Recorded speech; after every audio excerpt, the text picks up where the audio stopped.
Halo teman-teman, kali ini kita bakal ngobrolin sesuatu yang, wah ini keren banget sih.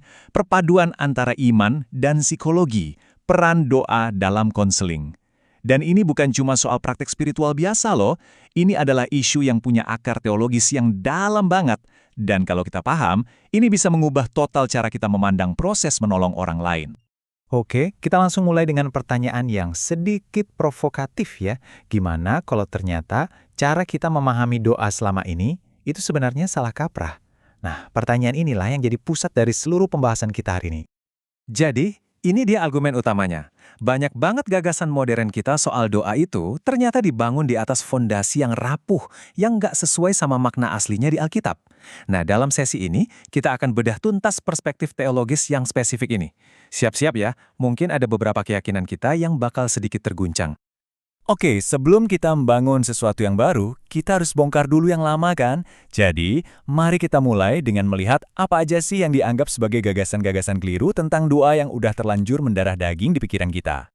Coba deh, lihat perbedaannya, kontras banget kan? Di satu sisi ada yang mikir doa itu cuma sugesti otomatis, semacam cara buat nenangin pikiran kita sendiri. Tapi penulis ini menolak keras pandangan itu. Baginya, doa itu adalah sebuah transaksi yang real, komunikasi dua arah sama Tuhan yang beneran mendengar dan beneran merespon. Jadi, ini bukan cuma soal perasaan kita doang. Kesalahpahaman berikutnya, anggapan bahwa doa itu cuma mengubah diri kita sendiri secara internal. Wah, ini pandangan yang sempit banget.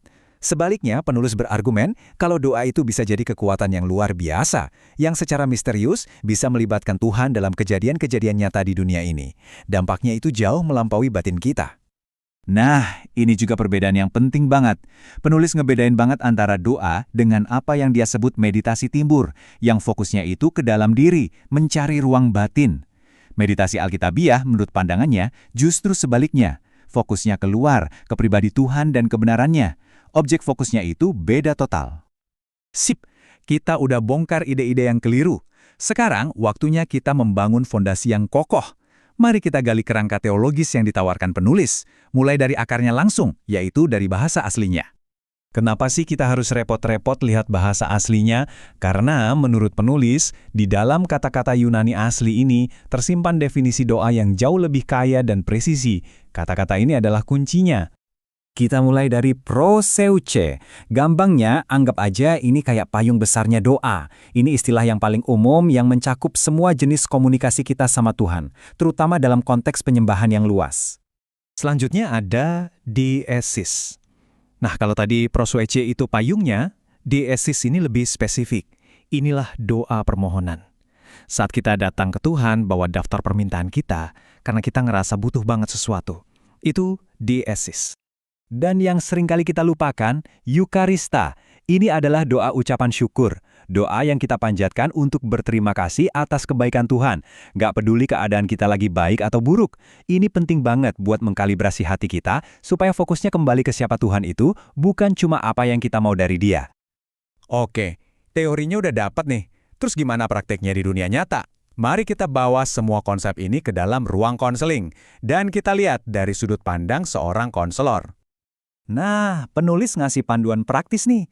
Doa itu bukan cuma ritual di awal atau akhir sesi aja loh, tapi juga bisa dilakukan sebelum sesi buat minta hikmat.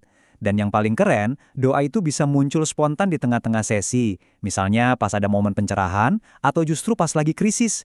Kuncinya adalah respon yang alami. Tapi, ada tapinya nih. Dan ini penting banget. Penulis ngasih peringatan keras, kita harus bijaksana. Doa itu nggak bisa dipaksain. Kalau orang yang dikonseling itu menolak, atau malah jadi bingung, atau doanya malah mengganggu proses konseling, ya jangan berdoa dengan suara keras. Ingat, tujuannya membantu, bukan malah jadi batu sandungan. Oke, tadi kan dari sisi konselor. Sekarang kita balik, fokusnya bukan cuma di konselor. Penulis juga menekankan peran orang yang dikonseling, atau konseli. Mereka itu bukan penonton pasif, tapi harus didorong jadi partisipan yang aktif dalam kehidupan doa mereka sendiri. Terus gimana caranya? Pertama, dan ini yang utama, dorong mereka punya kebiasaan rohani pribadi di luar sesi. Lalu sesekali, coba deh ajak mereka untuk berdoa sendiri. Tapi ingat, tanpa tekanan sama sekali.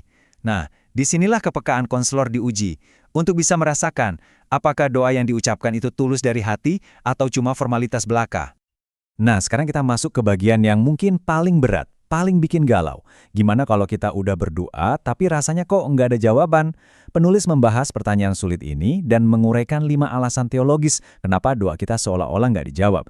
Yuk kita lihat satu persatu. Yang pertama, doa yang munafik. Gampangnya, apa yang keluar dari mulut kita itu nggak sinkron sama isi hati kita. Ada jurang antara yang diucapkan sama yang sebetulnya kita mau. Nah, doa kayak gini jadi hampa. Kedua, doa yang nggak didasari iman. Ini kayak kita minta tolong ke seseorang, tapi dalam hati kita mikir, paling juga nggak bakal dibantu. Kita berdoa, tapi kita ragu Tuhan itu mampu atau mau menjawab. Padahal, iman itu ibarat bensinnya doa. Ketiga, doa yang terhalang oleh rasa dendam atau kepahitan. Menurut penulis, kalau kita nggak mau mengampuni orang lain, itu sama aja kayak kita membangun tembok tebal antara kita sama Tuhan. Hati yang mendendam nggak bisa terkoneksi dengan baik. Keempat, doa yang motivasinya egois. Ini diambil langsung dari kitab Yakobus, kita berdoa minta sesuatu cuma buat memuaskan hawa nafsu dan kesenangan pribadi kita. Doa yang isinya aku, dan aku ini katanya nggak akan dijawab. Dan yang kelima, doa yang nggak alkitabiah. Maksudnya kita minta sesuatu yang bertentangan langsung dengan karakter dan kehendak Tuhan yang udah Dia nyatakan di Alkitab. Permintaan kita harus selaras sama siapa Tuhan itu. Jadi, kita sampai ke kesimpulan utamanya. Menurut pandangan ini, Tuhan itu adalah realitas fundamental bagi manusia, dan doa adalah cara kita berinteraksi dengan realitas itu.